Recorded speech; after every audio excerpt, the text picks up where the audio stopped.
All right, good morning, everybody.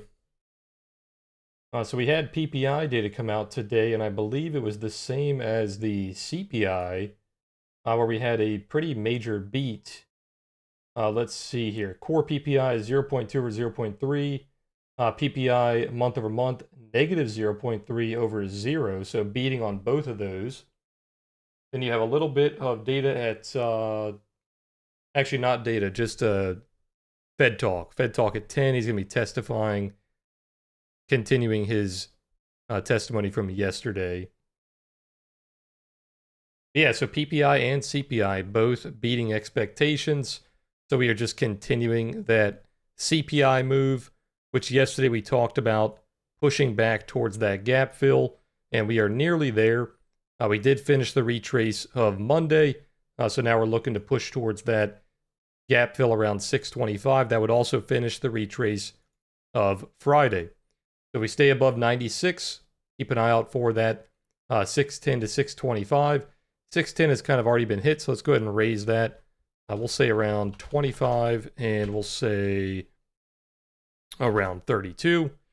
And then staying below 96, we rotate back down to 72, and then around 32.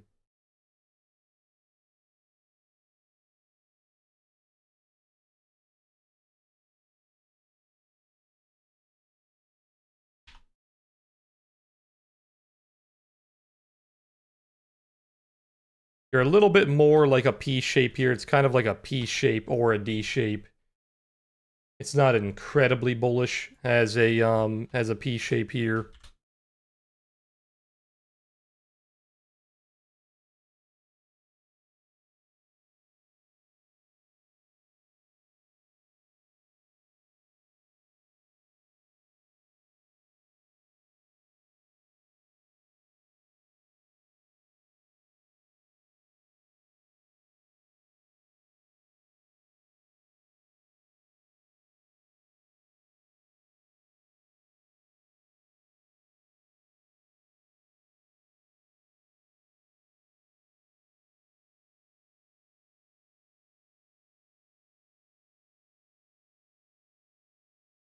Basically, as long as it stays in this kind of P shape here, you're looking for a slight bullish bias, but if it leaves that, then you are looking for more of a retrace of that overlap.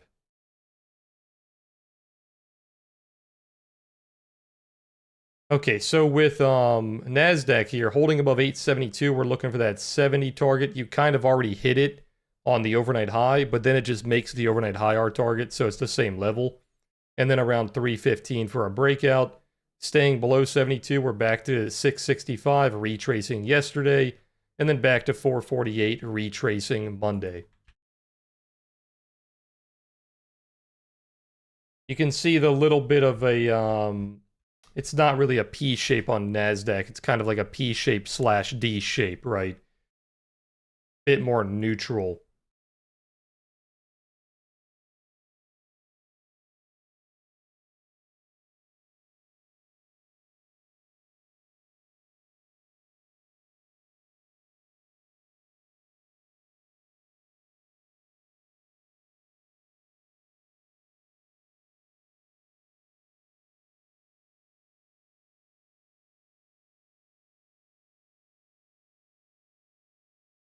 Still seeing a little bit of that bullish bias at the open here. You see a bit of buy pressure coming in. Very hard to trust the open recently, so we'll see what it's doing in like 15 minutes or so. See if it actually gives us a proper direction.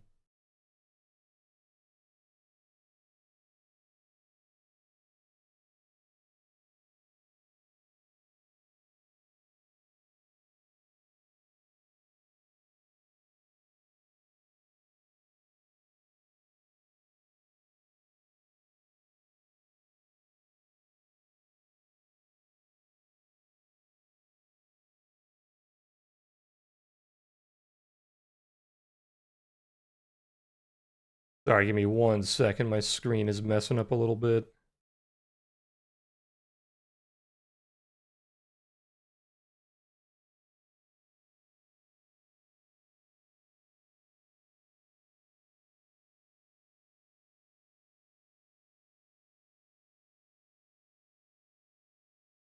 Okay, that should be better. And then here's that sloppy open I was talking about. You have NASDAQ pulling down, but ES going up. We've been seeing this a lot recently. The opens have been very hard to pick a direction. I normally say be very careful trading in like the first 5 minutes because it's like that. Recently, it's been a bit more choppy than that. It's been like the first 15 to 20 minutes. So watch out for that. Oh yeah, sorry. Let me post the trade plan on YouTube here.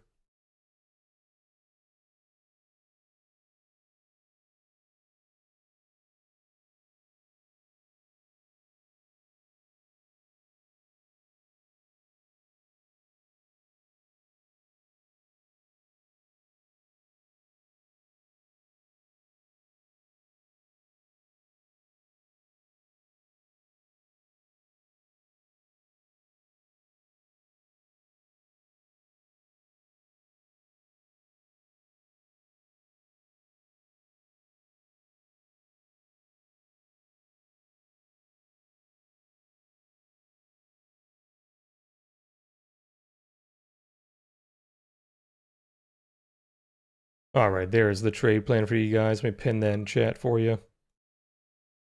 Still seeing a lot of buy pressure on ES and a lot of sell pressure on NQ. Let's take a look at those kind of bubble companies here. How are they doing today? They're all kind of selling off a bit. Yeah, looks like most of those names are selling off a little bit.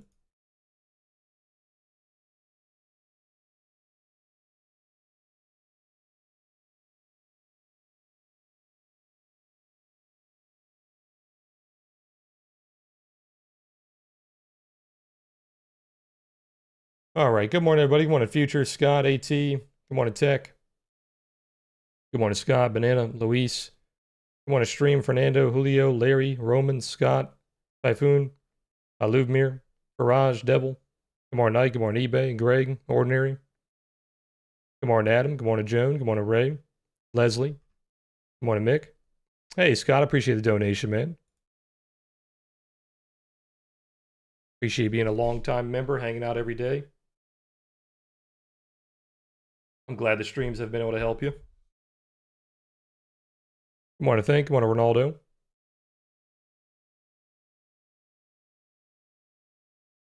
By the way, guys, I'm taking a small vacation. I know, shocking. I don't take many days off, but I am taking a small vacation.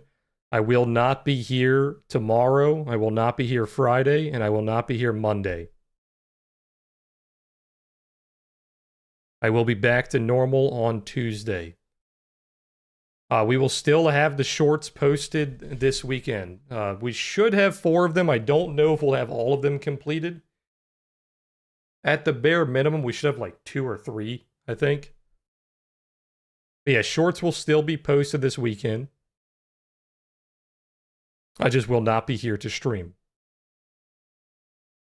So no Thursday, no Friday, no Monday.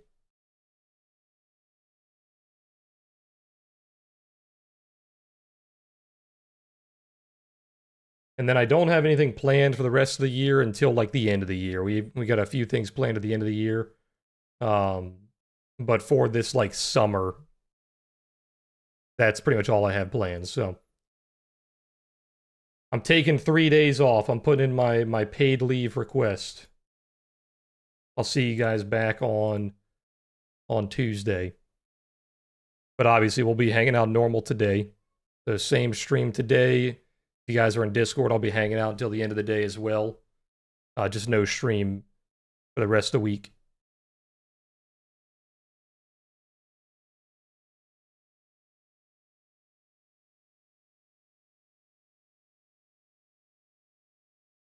I usually try to line up like when I take days off with the economic calendar.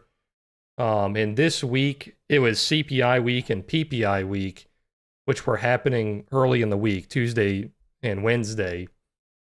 And then we don't really have a whole lot going on tomorrow and Friday. So I figured this would be a good time to take some days off. And then what am I missing on Monday? I'm missing literally nothing on Monday. So outside of random headlines, it's not a bad time to take some days off.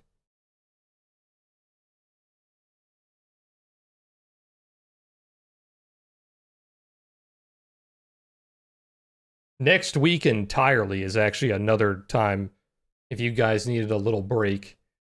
Next week, there's like nothing going on the calendar next week.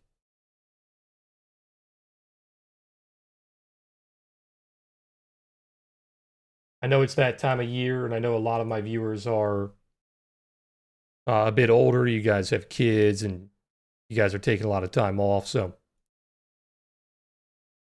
just take a look at that calendar if you guys ever want to kind of compare it to like what's going on in the market.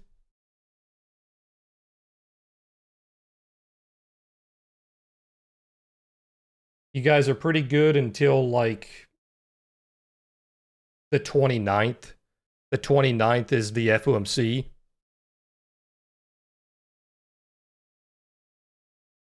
But until the 29th, outside of like random headlines, you're pretty good for some time off.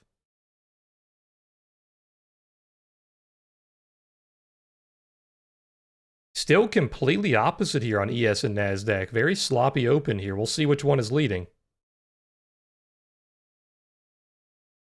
Yeah, exactly. If you guys are new here, that actually means you're probably going to have a lot of action in the next couple of days, because that's usually how it goes. I take like less than 10 days off a year, and somehow I pick the worst days to take off every time.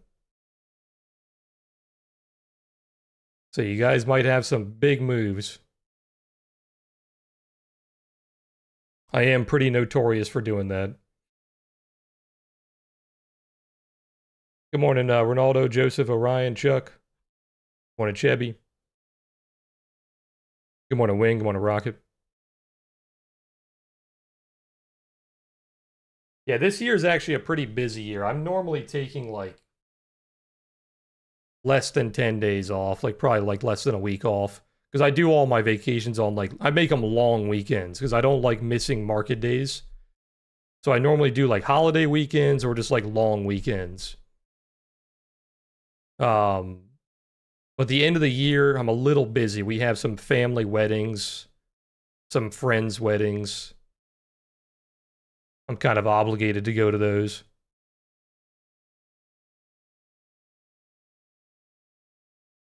But it still shouldn't be that many days off. I think in total this year, I'll probably miss 7 or 8 trading days. Maybe like 10.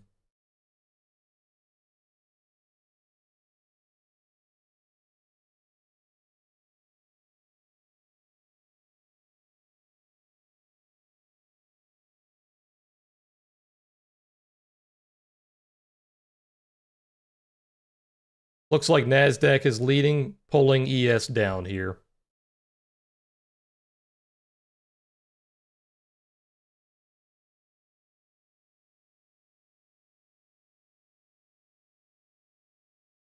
Yeah, not normally a big vacation person. I like staying home for the most part. I like traveling a little bit, but usually once it hits that like 4th or 5th day, I'm ready to come home.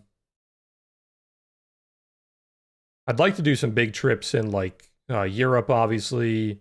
I want to go to like South Korea, Japan. Like those trips would be pretty big because the plane ticket's so damn expensive. You might as well spend a lot of time while you're over there. So those will probably be like a 10-day trip or something like that. But I don't have any of those planned right now.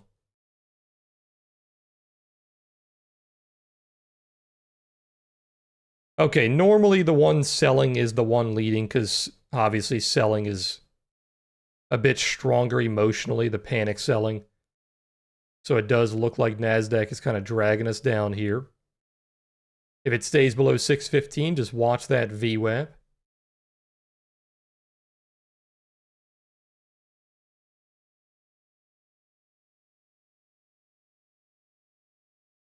Yeah, I will be lightly available. Like as you guys know in Discord, whenever I'm off, I'll post something in Discord. I won't say I'm gonna be glued to the charts or anything, but If something crazy happens, I'll probably post something in Discord. So if you guys are in Discord, you guys will see me there. But very lightly, it'll probably be like one or two things.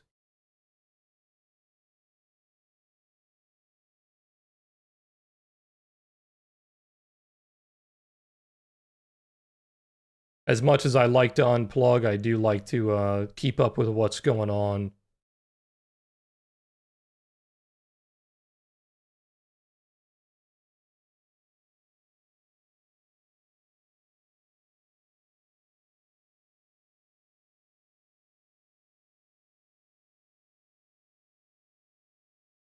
Good morning, Roma. Good morning, Peter.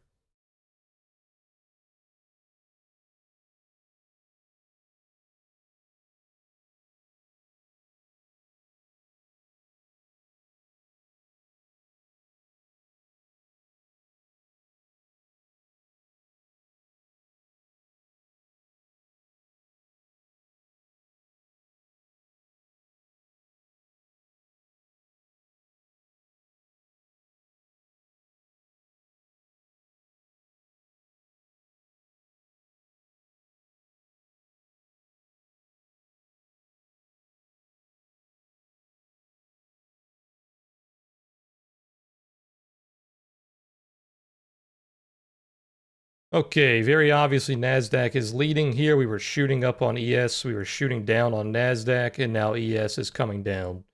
So keep an eye on that VWAP. And then below that VWAP, we are looking for those lower value levels. Starting to retrace yesterday a little bit here. Still trading inside of today for ES. That'd go down to like 97, maybe 600.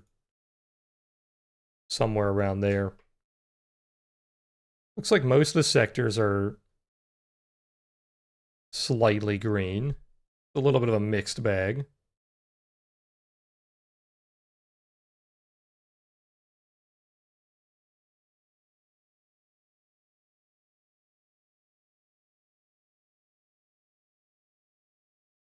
Morning, Benjamin.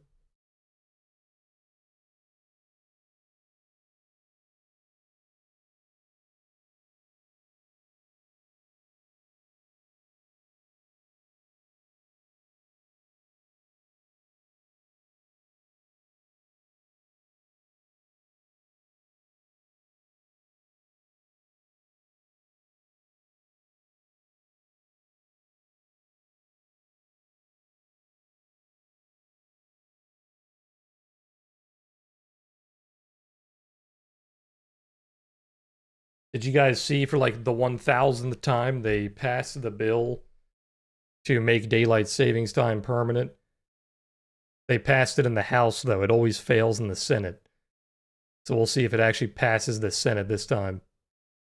I wouldn't get your hopes up. They've passed this thing like a dozen times before, and it fails every single time.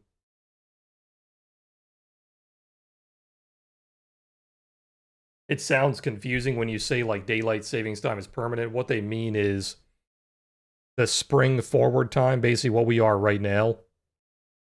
This would be the permanent time. The other time is called standard time. So if they make standard time permanent, that would be the fallback time, the winter time.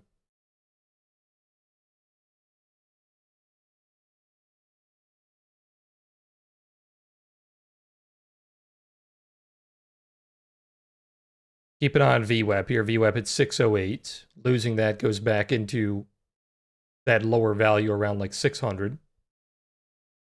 But yeah, it's one of those weird things where like most people prefer this time, like the spring forward. But like scientifically and statistically, the winter time is actually better.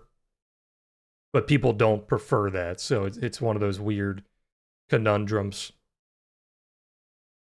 It's supposed to be better for your health, and there's like less car crashes and like all that stuff. So like the numbers side with the standard time. The science sides of the standard time. But people's opinions side with this current time.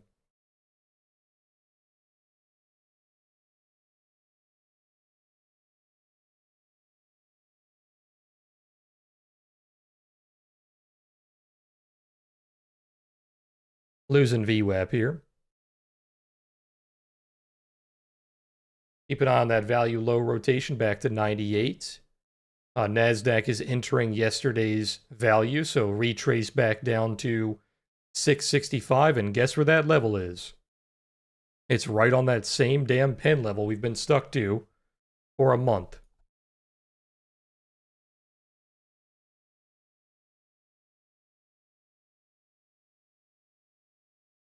Yeah, something I didn't know. They said they tried this back in like the 70s.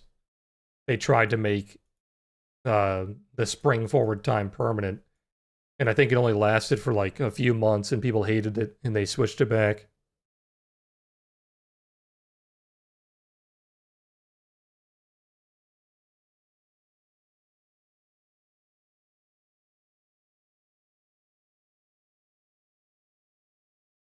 Like I said, I'll believe it when I see it, when they actually pass it.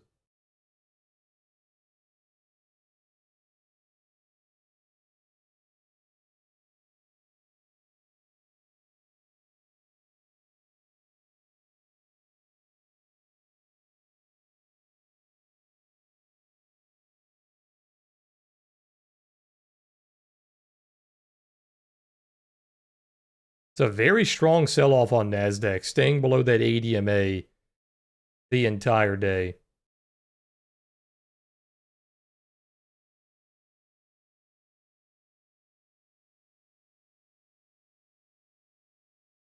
Yeah, Bob, I actually gave my outlook on that. I think it was yesterday or Monday when that alpha thing happened, because I think it happened over the weekend. I think we talked about it on Monday, I believe.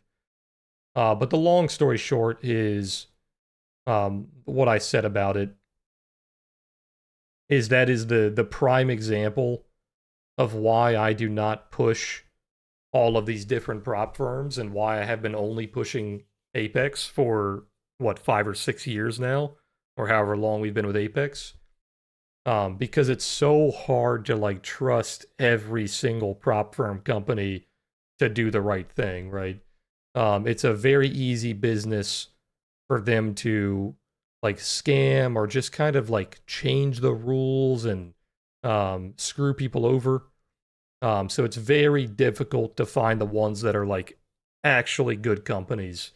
And the best way to do that is really just like seeing how long they've been around, seeing how much money they've paid out to people, checking their reviews, obviously, like their Trustpilot and just like their general reviews online. Now, I will say it's a lot harder to check reviews on prop companies because prop companies have that issue of like the loud minority where the ones that are getting denied payouts, the ones that are breaking rules, they always throw a fit online and they act like they did nothing wrong. It's like those traders that don't have accountability when they're losing. So prop firms have that issue of the loud minority. So it does make looking at their reviews a little bit harder. But yeah, just look for companies that have been around a long time, ones that have a lot of payouts. That's usually the two big things.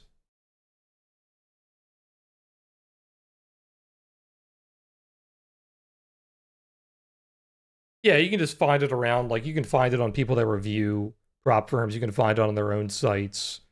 Yeah, you just got to do a little bit of research. It's the same as everything else in trading. You just got to do some personal like due diligence research. Don't just jump into the newest prop firm because they have really fancy rules. Like basically just don't fall for like the blatantly obvious scams. I would not say Alpha was a blatantly obvious scam. That was one that they kind of tricked people into kind of falling victim into that one. That's one where they were kind of like they looked pretty sound and then they randomly just kind of changed their rules and screwed people over. So that one's a little bit scary. Like that one's hard to avoid because they have been around for I think a couple of years at least. One of the big red flags with Alpha, I think, was they didn't have a lot of payouts. Their payout number was very low. I think it was only like 25 million or something like that. Whereas places like Apex, Top Step, they're close to like $1 billion, I believe. Like there are hundreds of millions. I don't know the exact numbers, but they have a lot. Or like the other big boys, right?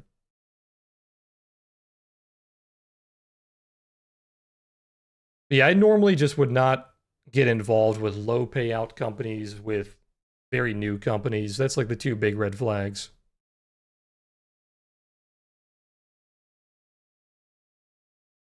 Oh, it's 25 million just for the new plan. Gotcha. Yeah, I don't know their actual numbers, if that's the case.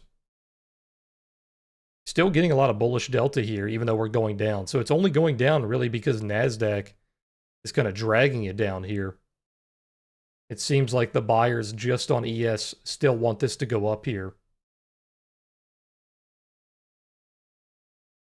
Yeah, that was one of the times where I don't think it was like an obvious scam. I think they just kind of changed their rules and they basically just killed themselves as a business. And now nobody's going to trust them anymore. I don't think, like, some people are making clickbait videos. I've seen them on my YouTube already. I think some people are using this to make clickbait videos talking about how this is like a problem with the entire prop industry. I don't agree with that. They're just trying to get their views.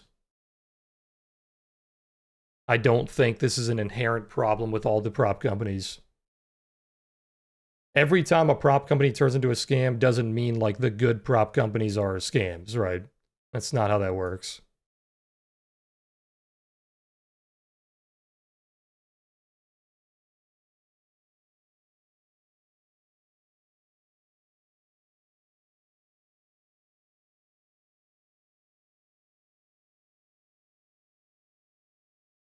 Yeah, I don't by the way, keep it on VWAP here. I wouldn't really call this a bear flag in the VWAP. It's too small of a pullback.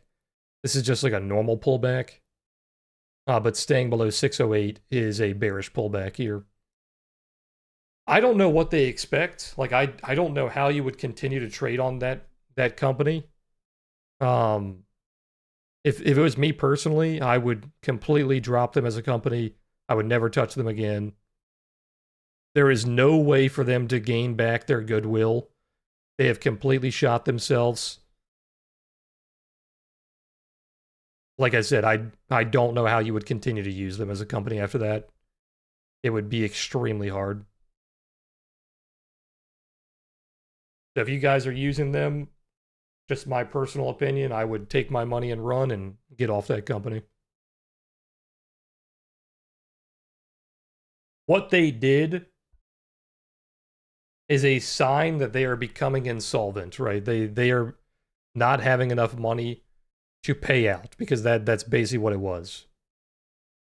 They said they were in the hole on their new accounts and they were fighting Trade of 8 because Trade of 8's trying to do their own prop thing now.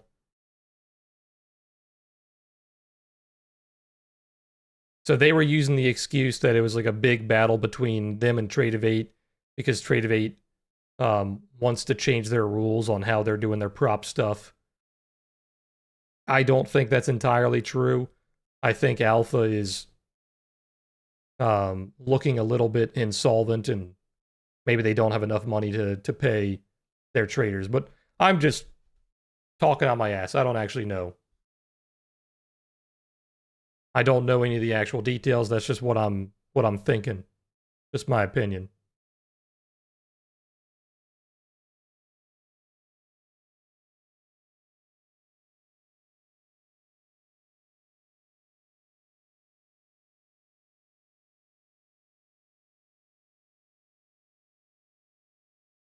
Another pullback into VWAP here. This would be more like a bear flag into VWAP, into the daily VWAP here, because it actually has time to pull back into it. Now, it wouldn't be the best variation because the buy pressure is so strong. And it's kind of in like the middle of the day.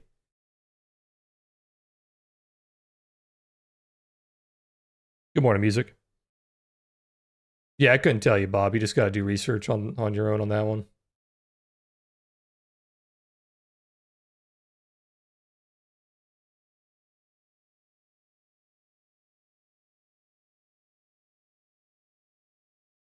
Yeah, long story short, guys, like I said, this is why you stick with the big boys.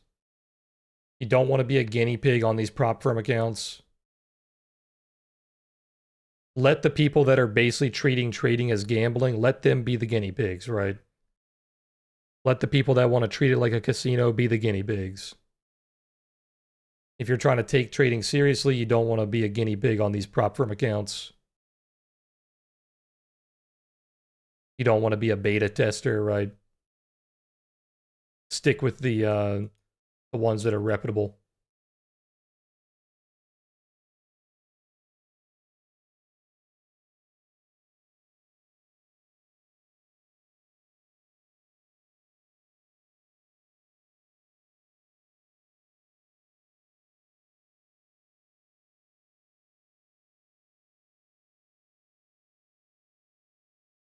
This is exactly what I've been talking about with these opens. Look at this candle here.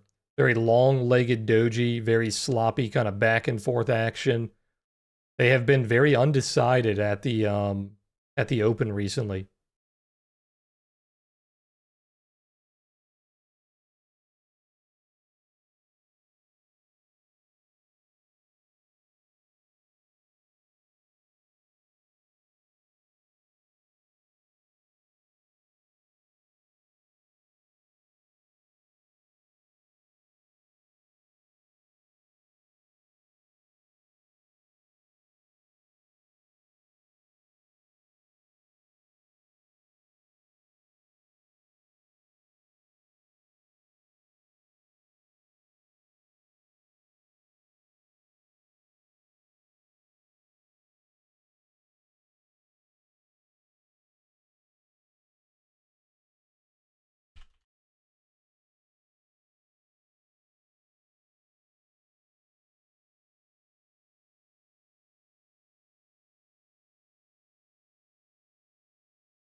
So right now, NASDAQ is trying to finish this retrace back down to the value low of yesterday. You're kind of bouncing off that POC. If it loses that POC, just keep an eye on that around 680 to 660. How did the dollar respond to PPI? Still following the CPI move, so coming down a little bit. Still seeing a pretty hefty bounce on oil. You're up about $10 off the low. I'd say as long as it doesn't go back above like 85, it's not really a big deal. If it goes back above 85, it becomes a problem because then we get stuck in this massive value range again. So a bearish retest of 85 here, not a big deal.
Okay, now it seems like ES is leading NASDAQ on the way up here. The buy pressure on ES pushing NASDAQ back to VWAP. Be very careful on these VWAPs here. If NASDAQ fails these VWAPs, it will start pushing ES down again. It's a very sloppy day because they both want to do kind of different things here. You have the gap kind of pulling you up on ES, and then you have the value and rollover gap kind of pulling you down on NQ.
You have a little bit of like a pivot to pivot range here. You're kind of stuck between a bunch of pivots, trying to break above this 620.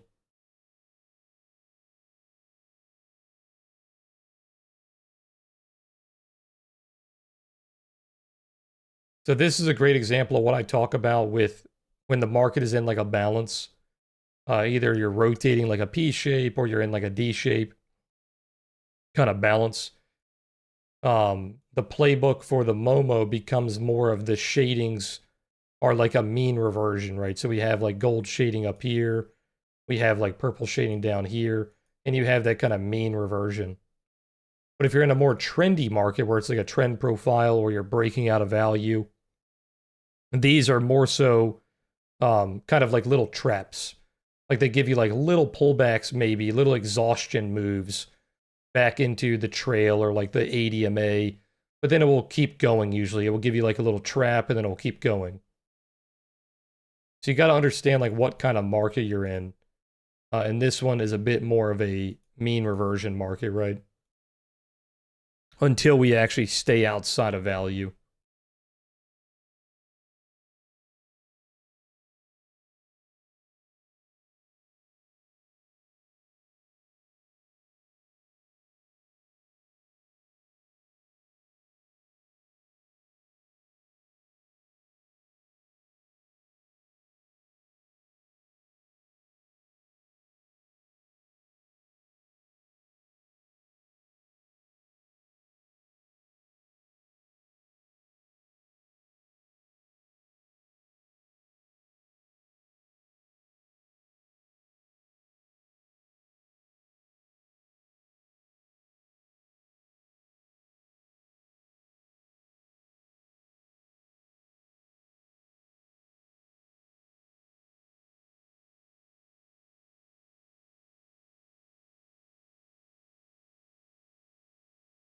Hey, Ordinary, yeah, we're still here.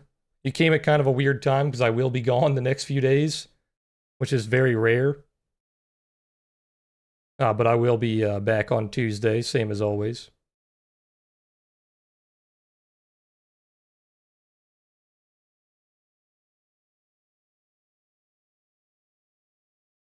I don't even remember. Have I taken any days off this year? I don't remember if I did anything before now. Maybe like a day or two.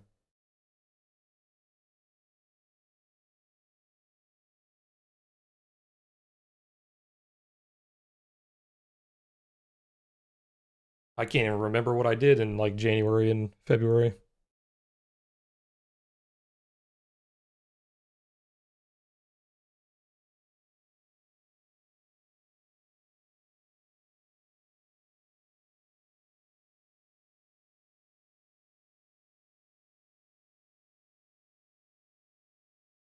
Morning, Flory.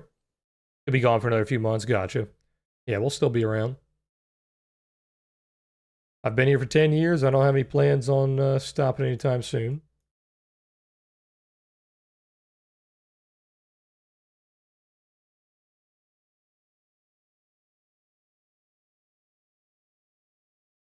Yeah, the new layout, it's about the same as last time you were here. The only change is they had a big update on Addis. So they added these things called widgets. So I put all four of the widgets on the new layout. They're really helpful. They're pretty solid.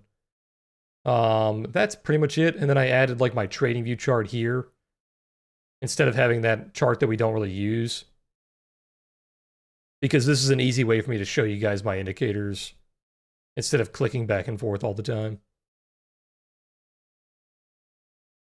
It's also a lot easier for me to like pull up stocks. I can just like pull up a random stock or take a look at whatever.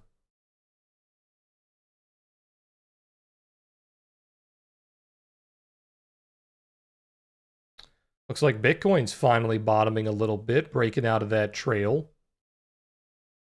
This would be like worst case scenario.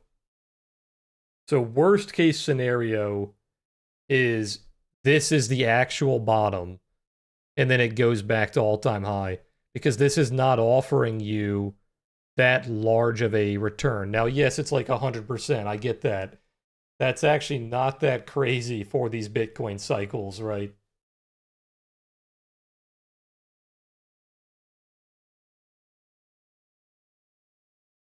So hopefully that is not the long-term bottom.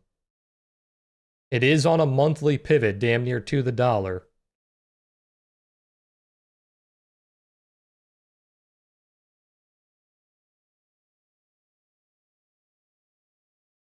Yeah, this is basically where your first buys are. Like instead of like your entire dollar cost average being filled, this is only like your first buy of the dollar cost average because it's only down like 50 to 60%.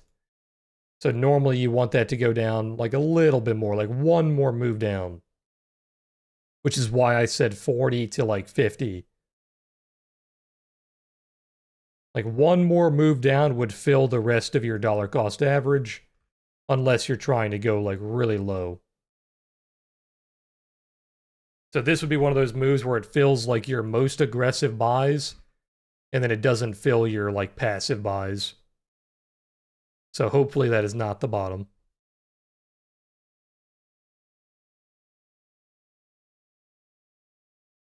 I don't really know how that could be the bottom because there's not really a catalyst.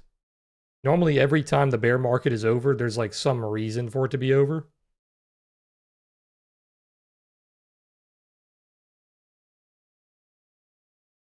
And I haven't been seeing too many people crying about it being the end of the world for Bitcoin yet. So we haven't really seen the capitulation yet.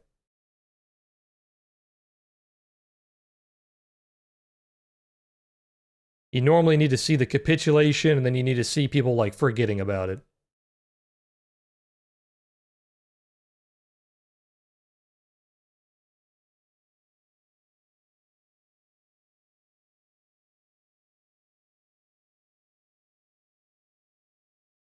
Could be a head fake. Yeah, it could be.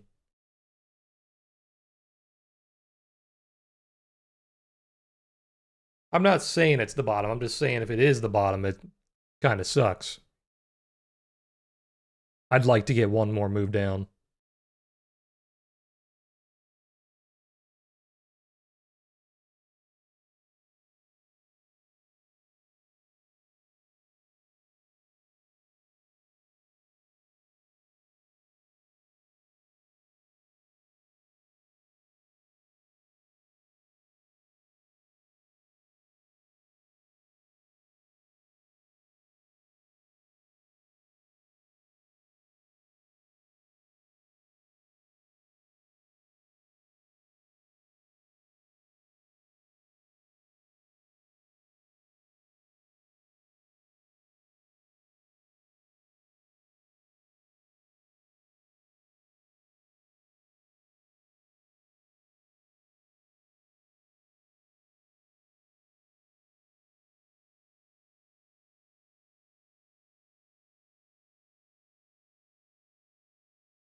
Is that a bear div? On what? On, oh, you mean like right here? This like little move? Yeah, it's a very small bear div.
All right, sorry to mute for a second. We are failing that VWAP on NASDAQ. So you have a bear flag in the VWAP here. This is that conservative target, which might be the only target you get because you are getting some buy pressure on ES. We'll see if it gets down to that aggressive low there. This would be kind of a failure to rotate because we are rotating back and forth, but look at this little pullback here. This pullback is hitting the trail, hitting the 24, and it's actually accepting that level as a support. It should not be accepting that. It should be rejecting it and going right through it. So a little bit of a trap there. This could be the first break of balance here. If we stay above the trail, if we stay above the 24, they are breaking balance, trying to go back towards that gap. There is a gap up here. I think it's actually being filled in right now. Yep, right here. So this is that gap from Sunday. And then above that, we have around 32. And then around basically all-time high.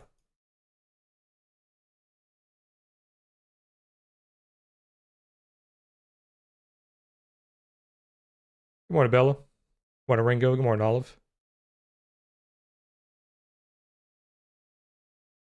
So yeah, that was a small bear div, and that's actually funny enough exactly why I always talk about when you have these bear divs, you don't know, is it going to be just like an exhaustion move where it pulls back a little bit, or is it going to be a really big bear div that leads to a top and then it goes all the way back down? So normally you want to target the trail or like a short-term or kind of like a responsive EMA. Like not the aggressive EMA, more of the responsive EMA, somewhere around the 20s. So that's where you see if it's going to bounce and become just a little bit of an exhaustion move. If it rejects that trail, if it rejects that 24, then you might go for a much bigger move.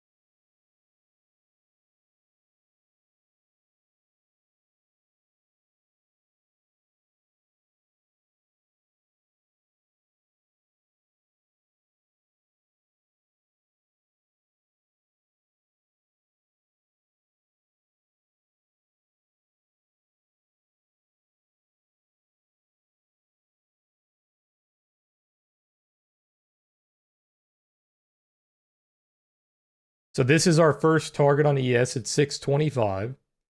The next target is 32.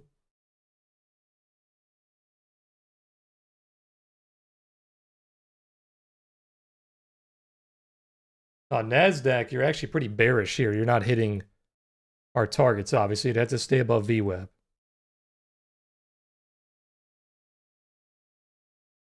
This last like couple of weeks, these are probably the biggest discrepancies we've seen between ES and NASDAQ, just kind of doing their own thing. You normally see it for maybe 15 minutes, 30 minutes, whatever. And then it kind of corrects and they kind of follow each other after that, right? But we've been seeing it time and time again, like every day.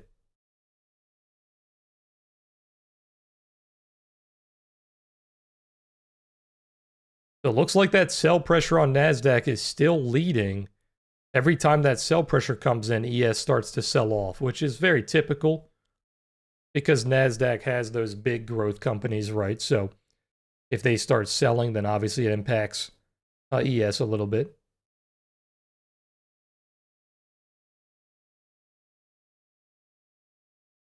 They're just different sectors. They're not supposed to follow each other like all the time, one to one. They just typically do because the market likes to move together. But they are different sectors, so they can do their own thing. Now, ES has pretty much all the same companies that NASDAQ does, but they're different weightings, right? Those companies have more power in NASDAQ. It's much more aggressive. It's much more growth focused. So when those aggressive companies, the high growth companies struggle, you're going to see more pain on NASDAQ than you do on ES. ES is a bit more, it spans more companies, I guess you could say. It's not weighted as heavily into one sector. If you did want to pick one sector, it's obviously the tech sector, which is very heavily weighted in NASDAQ. So they do kind of go hand in hand.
Okay, definitely seeing the power of NASDAQ leading here.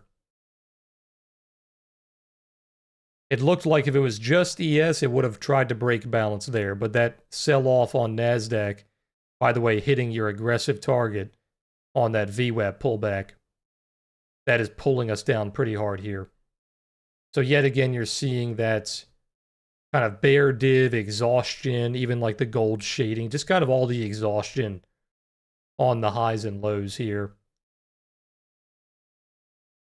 We'll see if this is an actual trending move this time, because now they're following each other. So trending downward would be a lot easier than trending upward. Let's see if they can actually stay down here.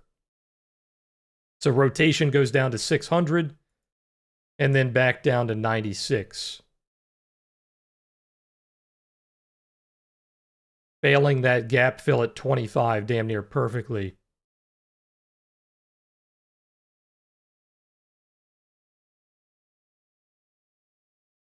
That wasn't a bad gap fill. That was what, 3 days? You had a gap on Sunday, filled on Wednesday. That's not too bad. Better than waiting 3 weeks, 4 weeks, right? It's not terrible. I'm really getting tired of this damn level that we have to keep repeating ourselves about, this stupid 688 level. We're stuck on the same level for over a month now. If you guys don't remember where that level is, it's going back pretty damn far. It is the contract rollover. The contract rollover gap fill, which has been filled probably 30 times now.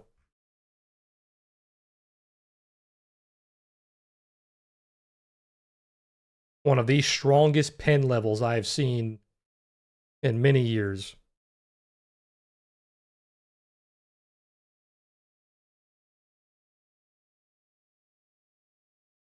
I've never heard you have to mention a level even a fraction as many times. Yeah, it's insane, actually. What's funny about that level is after like a few days when we hit it, I deleted it from my chart, and then we kept hitting it. So I was like, okay, guys, I'll add it back to my chart for another day or two. And then after that, we haven't removed it from our chart. You're not doing the same thing on ES. Like the ES level, I still have it. It's, well, I thought I had it. It was way down here. I think it's like 440. Or is it 340? I think it's 440. Do I have it on this one? Oh, yeah, there it is. I have it on this one. So the 440 level on ES, we're not responding to the same way we're responding on NASDAQ. They are just glued to that level on NQ. Yes, Warsh is speaking again, so he's doing the testimony.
Good morning, Viking.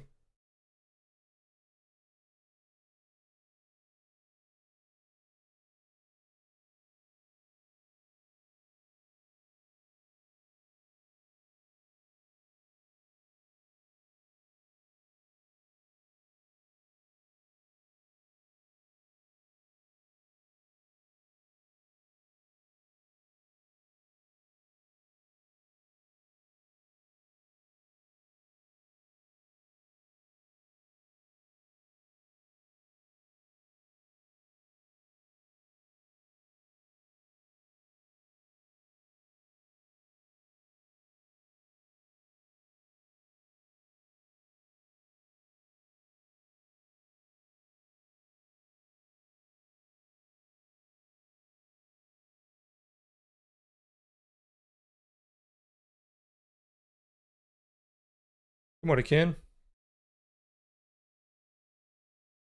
Still seeing that bearish bias on NASDAQ, which is possibly kind of dragging us down on ES.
Still seeing low liquidity because Warsh is testifying again.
Okay, keep an eye on this pen level here. If we start pushing away from it, it's looking for lower value. That would go down to 450, which is trying to retrace Monday. This lower tail is very weak. Is there a dollar reaction here? Dollar is still going down, so the PPI reaction is still bearish.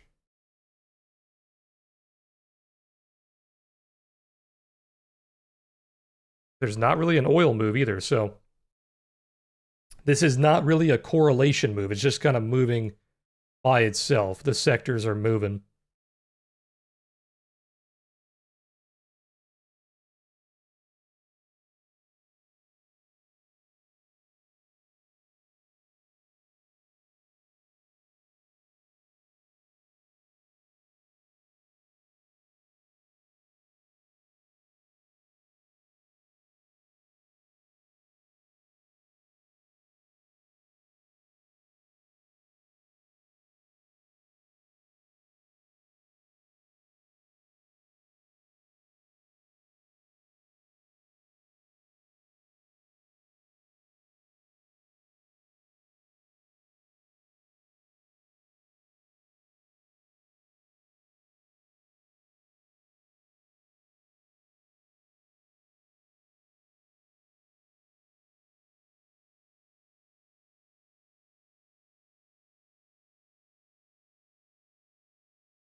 Okay, still being dragged down by NASDAQ here. The next level on NASDAQ, like I said, is that retrace down to about 450.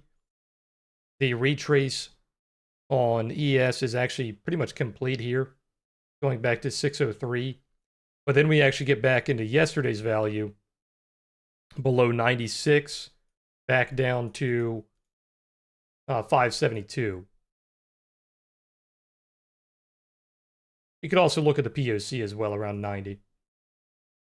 So around 96 to 90, if you actually break balance here. That would require it to stay below the 30-minute lows here, which it is really struggling to do.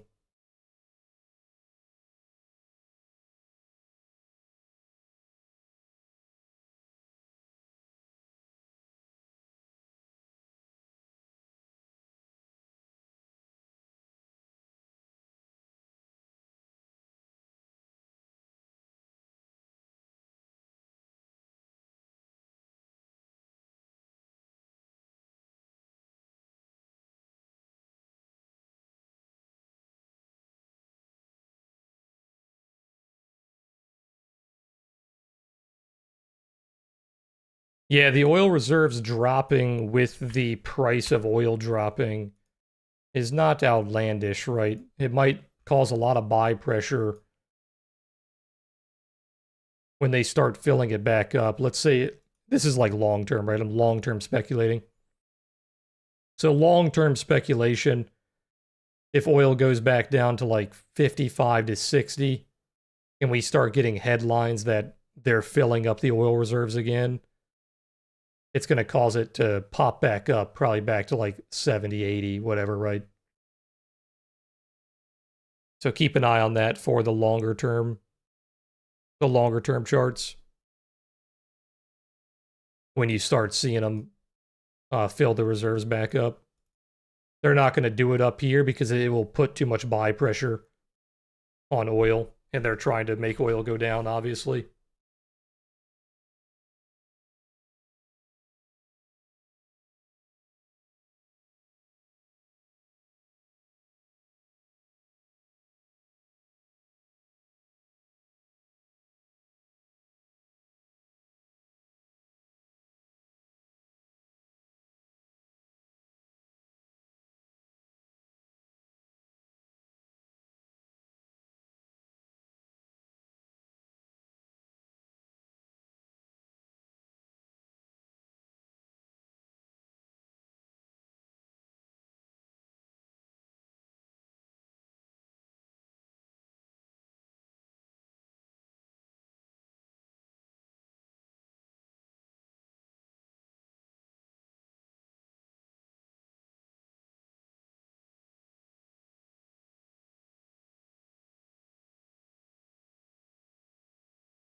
Yes, they will not do it before the midterms. Most likely, yeah, that's probably correct.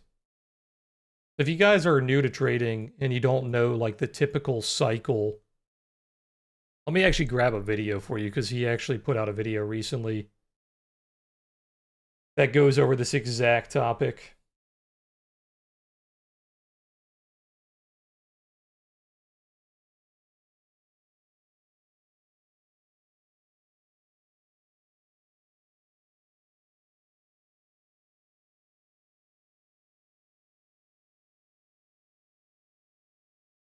So here's a channel that I like to watch. He's pretty unbiased. He just talks about like economic data, and he doesn't have like a very obvious like left or right or like pro this, pro that. He just kind of gives it the way it is.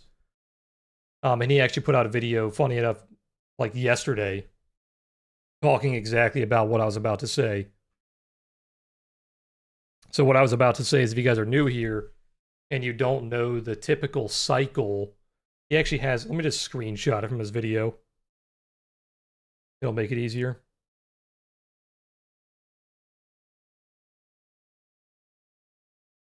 So here's a screenshot from his... Oh, sorry, 1 second.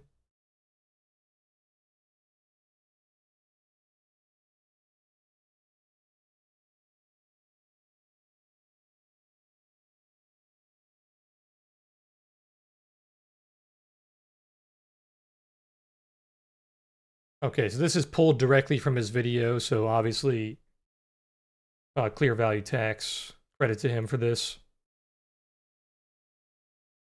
But this goes over what I was about to say. So midterm years are typically the worst year during the 4-year presidential cycle. The average return, the median return, and positive years, they are all the worst during the midterm. There's just a lot of bullshit going on, a lot of election bullshit going on. And then pre-election year, which is next year, so 2027, has by far the best returns. It is typically the best year to be a trader. So next year, obviously these numbers are not guarantees, it's all stats.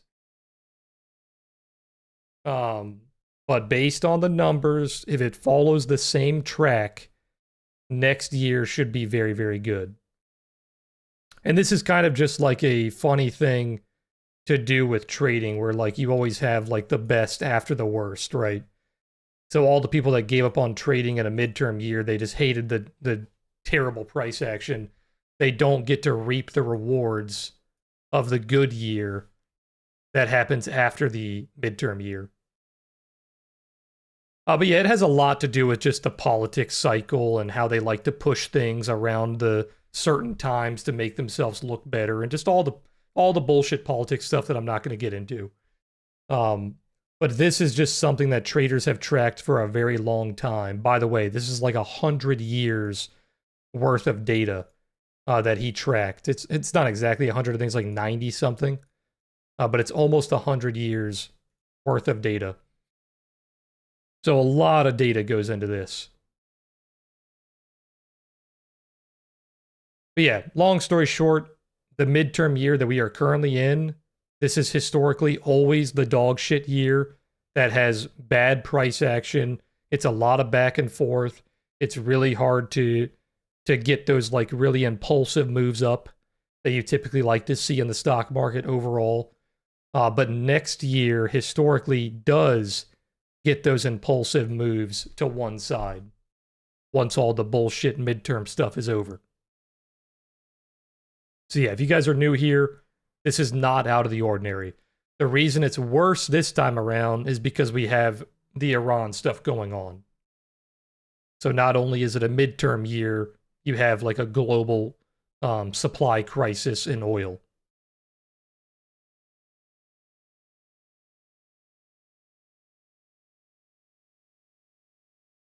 Yeah, see you next year. Yeah, exactly.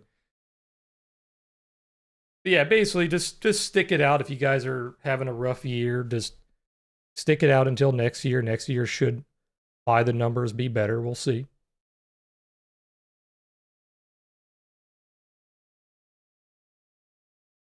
But yeah, if you guys want a channel that is pretty unbiased, that talks about like the economic data, the CPI, all that stuff, check out Clear Value Tax. He's pretty good.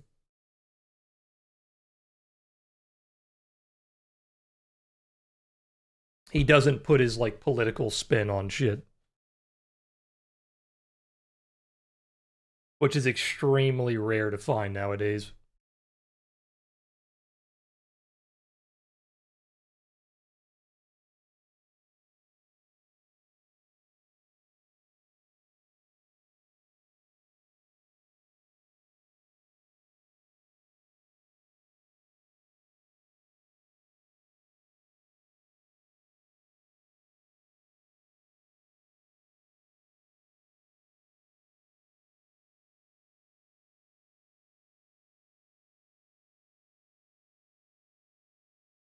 Yeah, hopefully once the midterm stuff is over, by that time, hopefully the Iran stuff is over as well. And then with both Iran and the midterm stuff over, it should be a lot cleaner.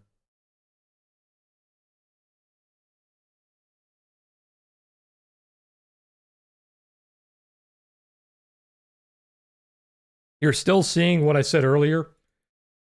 So what I said earlier is, in a balanced market like this, those shadings typically act like a mean reversion, right? And you're trying to see that mean reversion here back to that average. You're kind of running into the trail and getting a little bit of sell pressure because we are leaning slightly bearish due to NASDAQ. Yeah, so today's stream will be normal, which, by the way, if you guys are coming in late, I will not be here tomorrow. I will not be here Friday. I will not be here Monday. Back to normal on Tuesday. I'm going on a small vacation. But yeah, normal stream today. I'll be streaming until 11:30 on YouTube, and then the rest of the day on Discord.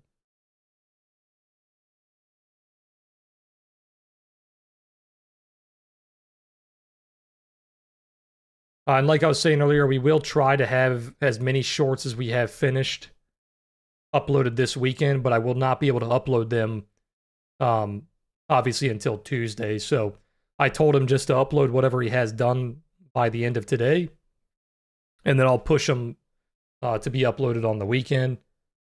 So you might have like 1 or 2 or 3. We'll see what he has.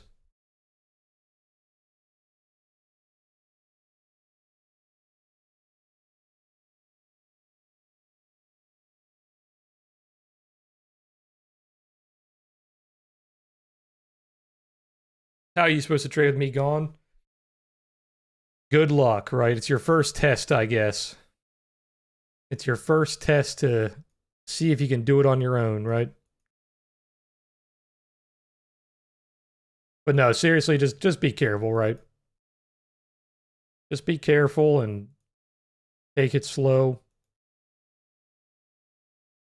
If you guys need my news feed while I'm gone, you can follow my Twitter. Go to my news list. There's like a list section. Go to the list section. It's called news.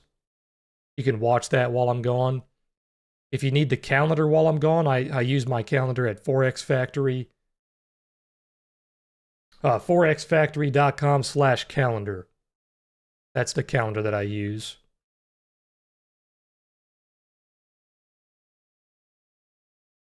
But for the rest of the week, there's not really a whole lot on the calendar.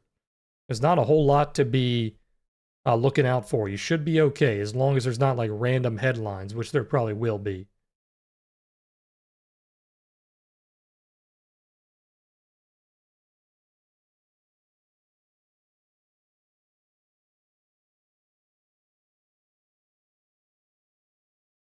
If you guys are in Discord, I won't be posting like full trade plans, but most likely at the end of today or possibly tomorrow morning, I will post like just an overall trade plan while I'm gone. Just like keep an eye on these things, basically. And then if anything crazy happens while I'm gone, I'll post a little update. But I'm not going to be looking at the charts, obviously, every day.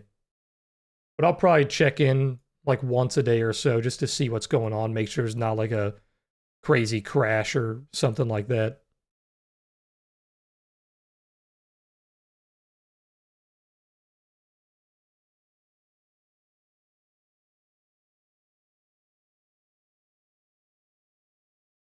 Good morning, Dylan. Yeah, I appreciate that. Yeah, I'll probably take a look at them, but most likely not. I don't do a whole lot of the plugins and like the extra indicators. I've got plenty to look at. I don't really need anything else to look at, especially the more advanced kind of messy things. I think my chart is messy enough. I'm not really in the stage of my trading career where I am looking to add on new things.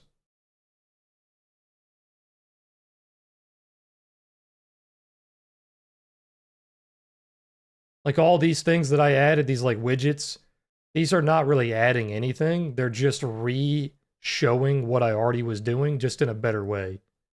So it's not like I'm adding like new analysis or anything.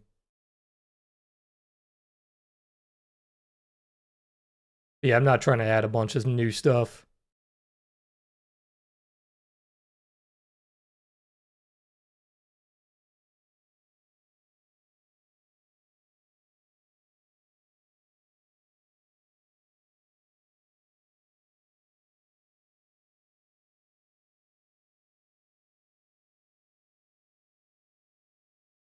Yeah, a lot of you guys are new in chat. You guys haven't seen me really take any days off. I don't usually do.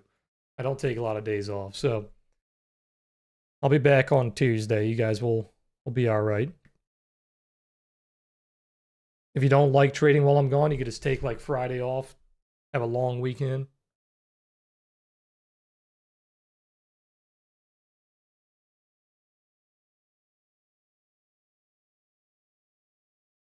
I think I'm actually coming back like Monday afternoon, Monday night.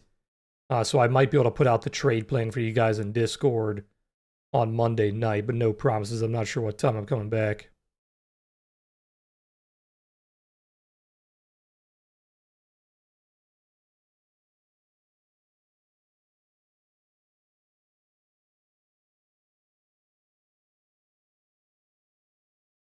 Yeah, Scott, the heat maps are usually pretty good for that style of trading, like people who like the much smaller trades and kind of the in and out style.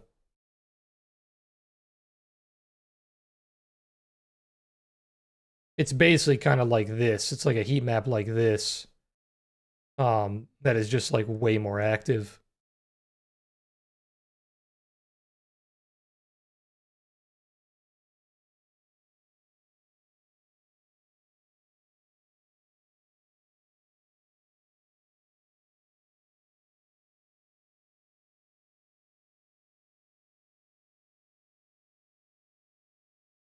They're developed by Addis. So are they just simply a part of the Addis platform, or are they an additional fee that people have to pay for um, to keep access to them?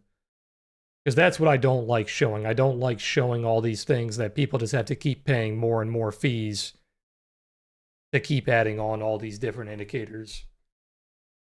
You already have to pay enough fees for the stuff that I'm showing.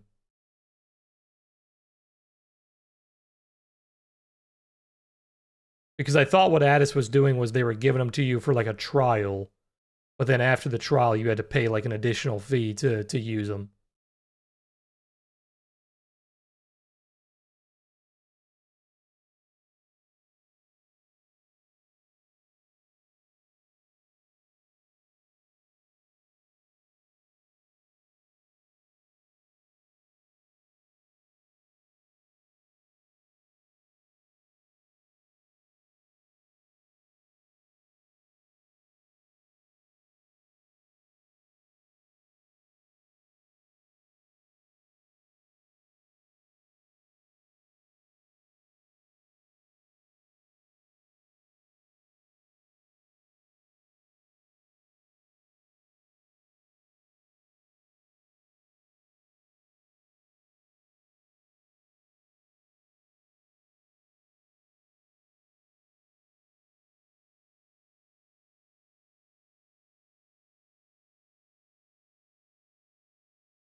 All right, kind of building up this lower node here, a little bit of a capital B.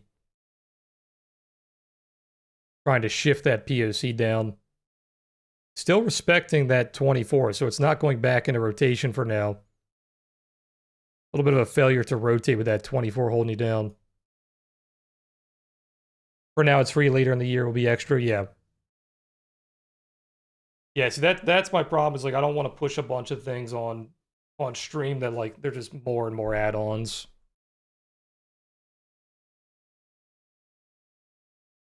Ninja Trader used to have the same thing where it was like they had a ton of different add-ons you could throw on.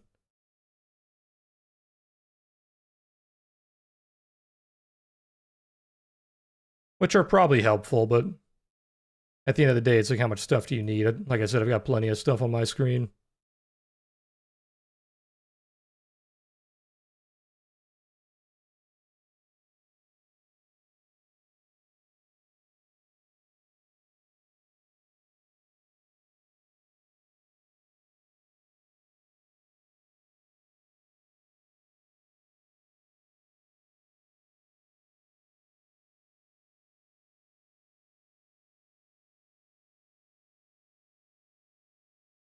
It's also a bit harder because I have an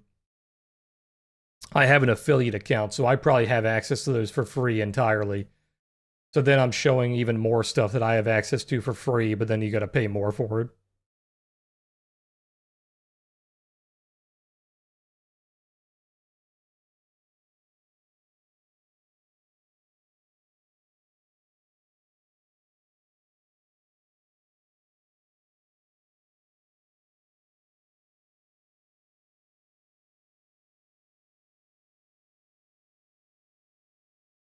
Just keep an eye on these trails and EMAs. We are breaking, or failing to rotate, I should say, the longer they stay below those. You're building up this lower node. Morning, Bowser.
Is it a rollover, like rollover bottom? It could be a rollover bottom, but the sweep is very weak. You do have a sweep, but you would want the sweep to be a little bit better. You are pulling back into VWAP here. Keep an eye on VWAP. If it stays above that 612, you're just back into a standard rotation. And that goes back into 17. So basically just breaking VWAP. You finish the rotation. So very important to see how it reacts here. If it fails VWAP immediately, then we are failing to rotate. And yet again, trying to break balance. But every single time today, it tried to break balance, it failed. You can tell we're in a balance because I know I've gone over this like 3 times, but I'll do it again. You can tell we're in balance because the shadings are still doing a very good job predicting the mean reversions, right? If those shadings turn into like exhaustion, where they only predict like a small move and then it goes back down and breaks it, that's more of a trend, right? But we're still seeing bull divs, we're still seeing like momentum getting exhausted and coming back to the average, that sort of thing. So now right here is a good example of when it could possibly break, because you have that shading coming in already. But look at where it came in last time. Last time it came in on the high of the range, and then it created those like tops, right? It created the exhaustion. This is not the high of the range. This is like a retest.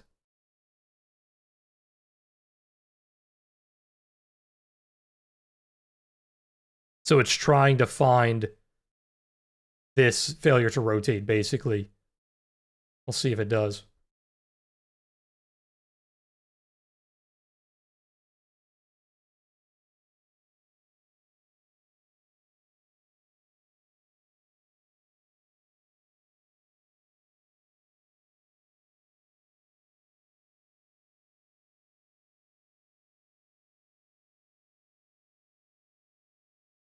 No, the Momo does not look at volume at all. That is why I built the Oasis Trading Suite, the OTS. That's why they go hand in hand so perfectly, because the OTS is heavily focused on volume, where the Momo is heavily focused on price.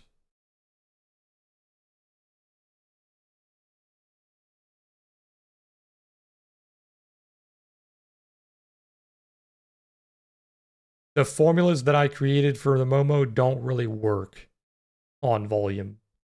They're basically just price formulas.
Okay, so exactly what I was saying. This shading was trying to find that failure to rotate, and you were failing VWAP. So a really good confluence there between VWAP and that Momo top there.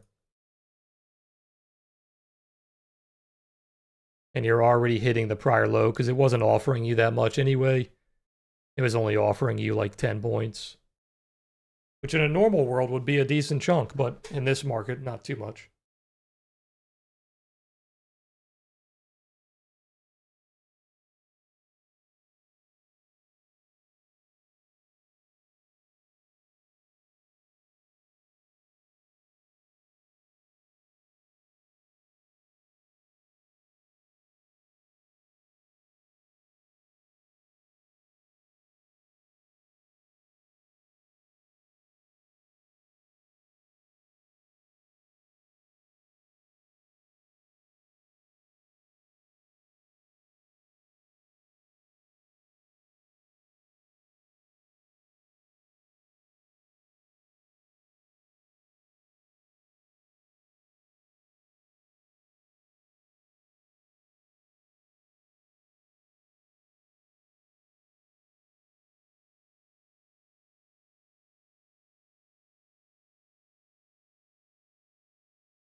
Yeah, so this green move right here, this is actually helping the down move, funny enough. Because when you see a green flip like this and price is like already coming back down, it looks like a trap. It's basically showing you that it's trapping. So think about what we talk about with traps, with like the cupping pattern or like the V-shape pattern. So this is one of those cupping traps where it tries to flip, but then it cups back down and then it traps. It would be better if it was still red, because then it's still a trap, but it's like a stronger trap. Like kind of like I guess like similar to that. But that's not exactly a trap because it just failed it exactly. But yes, it would be better if it's red. But it's green and flat. It's not like trending. If it was green and it was like trending up, and then we were bouncing off of it, that's not a trap, obviously. But it's flat, and you have the cupping pattern. So it's like very subtle differences you have to pay attention to. So this one is very flat. You have the cup, you have the gold shading, and you have the VWAP.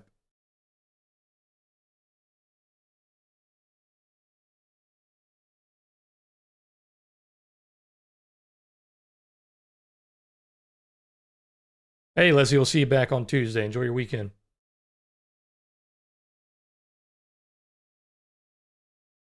Yeah, as long as the green is flat. If it flips green, but then it starts like trending up, and then you're like bouncing off of it, that's not a trap, right? If it's flat and you're just failing it, it doesn't really matter what the color is. It would be better if it was red, but it doesn't matter that it's green. Because it's not trending, basically.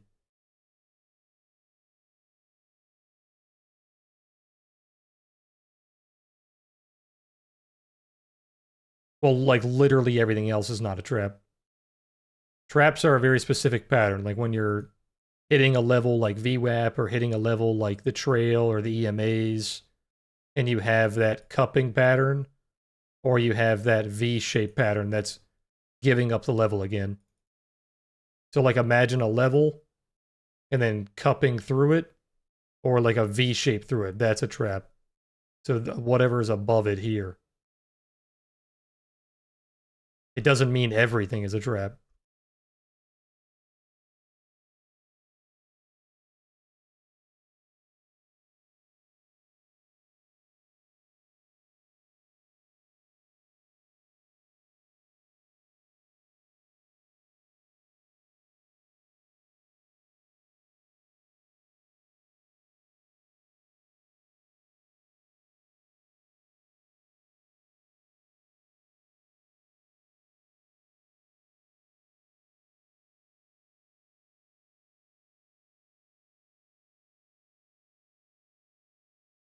Doing really good with the bear divs and bull divs today. They're doing a good job kind of showing that exhaustion.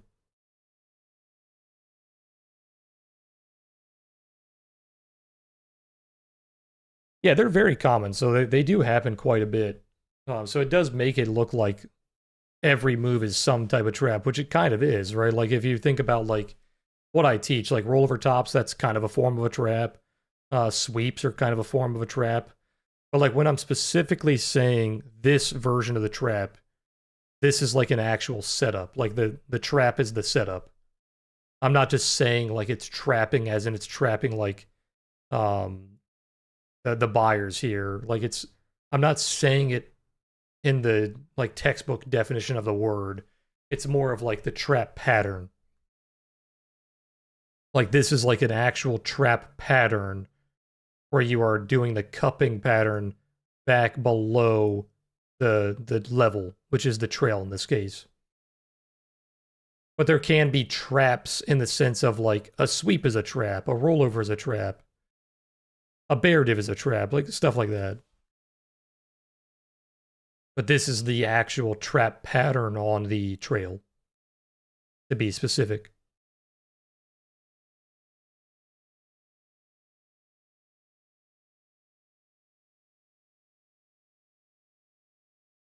Parabolic SAR, the trail is kind of a parabolic SAR. It's not the same, but it uses a very similar pattern.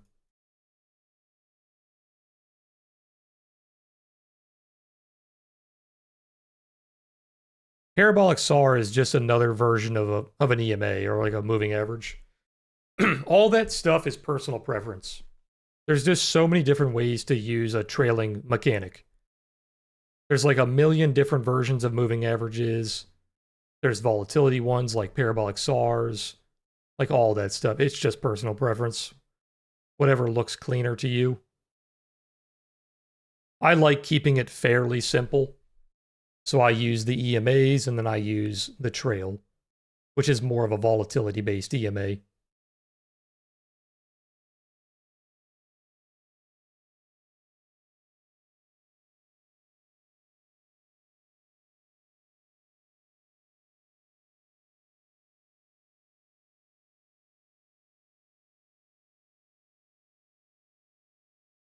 Dench, I don't know why you're being like passive aggressive. I'm guessing you like lost a trade and you're like trying to put that on me or something. I think you clearly know what I'm talking about. I already went over it like 4 times. If you don't understand at that point, I don't know how to help you.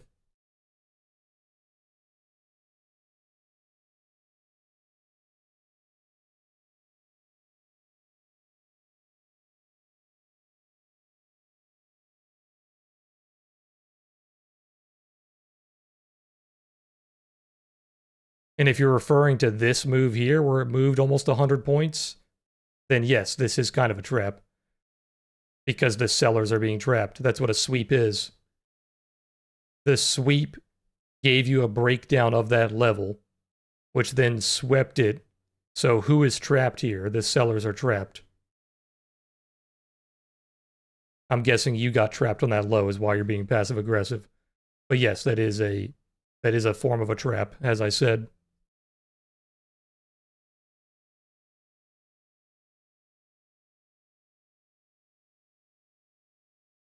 Pretty much any time a breakout or a shift in momentum fails, there is some type of trap there. Like sweeps are traps, rollovers are traps. The actual trap pattern that I just covered many times, I'm not going to do it again. That is a trap. Anytime traders were obviously expecting one move and it gave them a little taste of it and then it went back the other way and now all those traders are stopped out, then obviously they're getting trapped.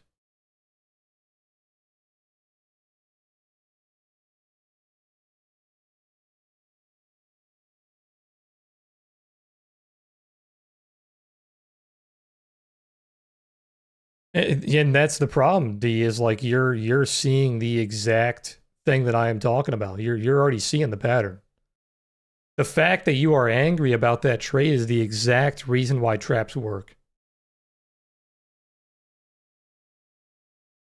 And that is quite literally why I designed my entire trading methodology, I guess you would say, off of these traps or these shifts in momentum. Because of that exact feeling that you are feeling right now. You were on the wrong side of a sweep or the wrong side of a trap because you were trying to take a breakout or whatever it was and then it failed. I was the same way for a long time, which is why I don't trade that way anymore. I trade the other side of it where I'm looking for the sweeps, I'm looking for the rollovers, the reversals, even the rotations are seen as some type of trap, right? Because they try to break the value high, they fail, goes back to the value low. They try to break the value low, it fails, goes back to the value high. It's all the same shit over and over and over again.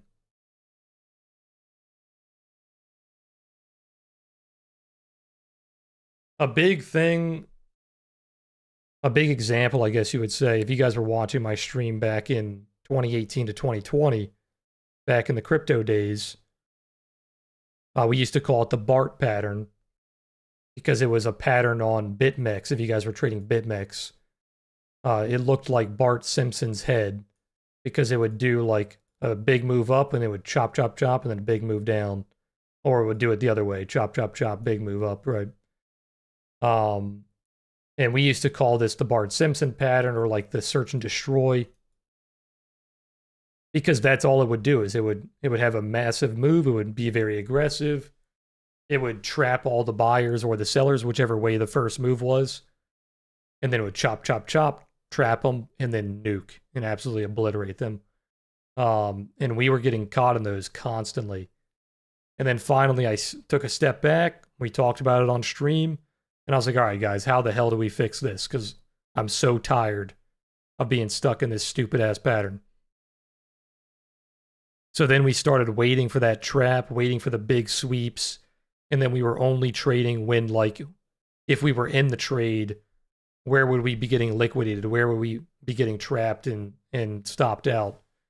So we started putting our entries where those stops would be, and we started making a ton of money off that pattern because it just kept happening again and again and again. So now instead of being trapped, we were making money off the trap. And that's just a massive part of trading. That's just not just that pattern, just trading in general is realizing what you're doing wrong. You're already seeing the pattern because what you're doing wrong is happening again and again and again and again. So you're already in the pattern. You're just in the pattern on the wrong side of it. So you need to flip that pattern and figure out how you can make money on that pattern. And that's a big reason why I tell you guys to take screenshots of your trades and to journal your trades so you can see that pattern. You're already doing the hard part. The hard part is visualizing and trading that pattern, right? You're just being stuck on the wrong side of it. Which, once again, long story short, that's why I trade the way that I do. I was tired of being swept. I was tired of getting stuck in the fake breakouts that turn into rollovers. I was tired of buying the value high and then it going back into a rotation. Everything I was tired of losing to is now my playbook on how I win trades, right?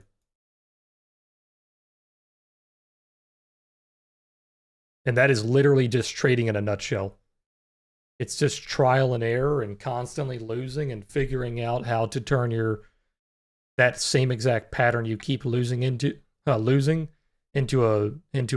winning pattern, right? It's all about accountability and discipline. If you can't take accountability for the losses, you're never going to figure out how to turn them into wins.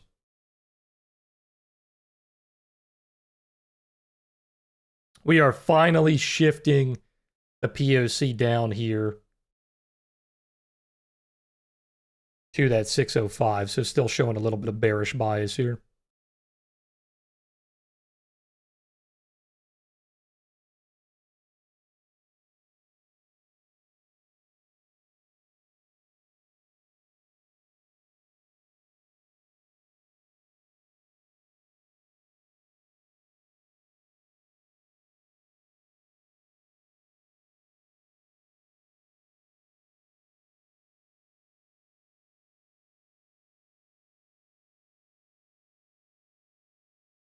I think it's just a lot of the stuff we talked about earlier, Joe. It's a midterm year. We've got the Iran stuff going on. There's a lot of like back and forth headlines with the tech companies, like OpenAI losing a shit ton of money and just all that stuff. I think it's just a combination of a bunch of things that cause the market to be high volatility and a lot of chop and not a lot of conviction.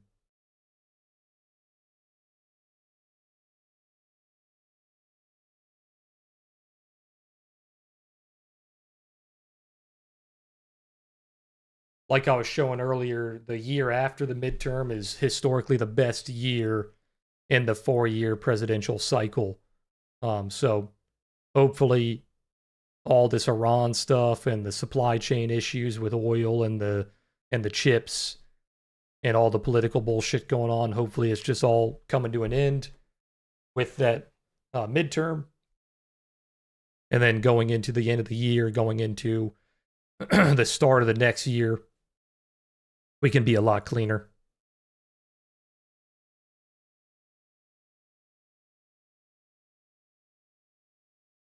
It's all about just playing the long game, like keeping your skin in the game and protecting your capital so you can trade the easier times, right? When the times are hard, it's not about just making as much money as you possibly can. It's about protecting your money so you can make money when the times are easy. Now, yes, there is a lot of opportunity right now. Like I've always been saying, risk and volatility, risk and reward kind of go hand in hand. So when there is a lot of risk and the market's moving around like this, some people are able to take advantage of it and make a lot of money, right?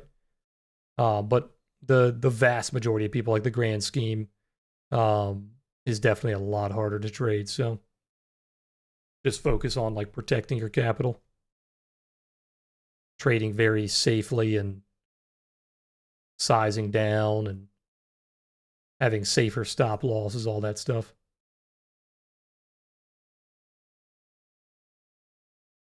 Hey, Scott, have a good weekend, man. I'll see you back on Tuesday.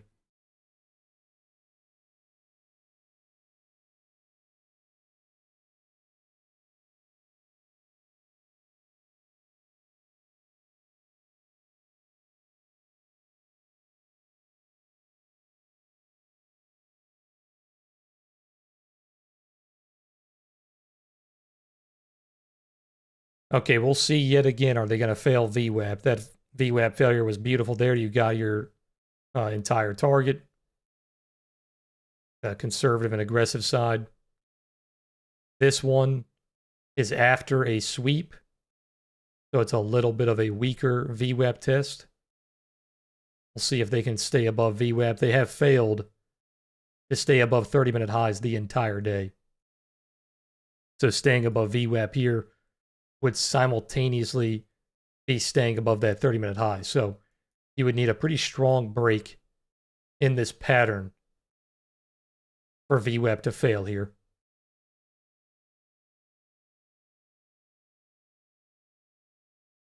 But all right, guys, on that note, I'm going to call it. If you guys are just getting here, one last reminder, I'm going on a small vacation, so I will not be here tomorrow. I will not be here on Friday, and I will not be here on Monday.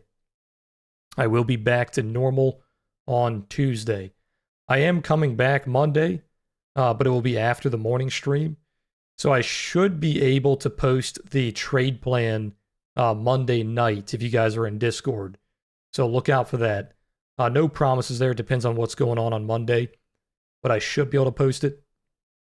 And then for the shorts, I do want to have the shorts posted this weekend, but my editor only has half the week to work on them, right? Because I'm leaving tomorrow. So whatever he has done by later tonight, I will post this weekend. I'll put them so they get posted on the weekend. But if it's only like 1 or 2 shorts, then that's all it's going to be. So I'll see how many he has done by then, and I'll put them on there for Saturday and Sunday. But yeah, last reminder, that's pretty much all I got. Apex, 90% off. They have very cheap 5-packs right now if you guys are looking to get more accounts. The 5-packs are like for the price of like 2 accounts right now, I think. They're very, very cheap. So check out those. Code BREW on those, obviously. And then the Addis code, I believe, is expired now. So if you guys did use that Addis code, I appreciate you supporting the channel. If you still need to get added to Discord with that Addis code, just send me your receipt that you used the 10% off code for, and I'll get you added. As far as the chart, just follow our trade plan. Nothing has changed. We failed that 25 target damn near to the tick. If it does continue, keep an eye on that 32 as our next target.